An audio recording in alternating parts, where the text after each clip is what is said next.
لاکچری ترین برج‌های تهران که فقط ثروتمندترین ایرانی ها میتونن توش زندگی کنن.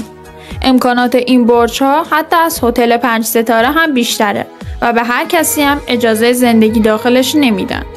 برج چناران الهیه که به جز باشگاه و استخر اختصاصی، مسیر پیاده روی و دوچرخه سواری، وسایل تفریحی هم داره. از امکانات دیگرش هم میشه به خشکشویی و کارواش و کترینگ و سالن بیلیارد هم اشاره کرد. برج بعدی رولکس فرمانیه هست که اتفاقا محل زندگی علی دایی و کریم باقریه و به جز باشگاه استخر خفنش، آسانسور حمل اتومبیل و کارواش هم داره. برج روما رزیدنس کامرانیه هم یکی دیگه از لوکس ترین برج‌های تهران برای زندگیه.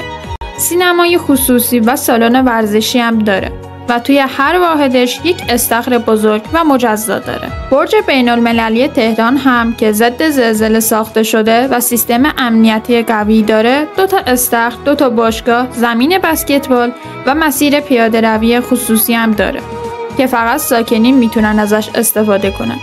شما لایکو بزن و بگید اگه میتونستید توی یکی از این برج‌ها زندگی کنید کدومو انتخاب میکردید.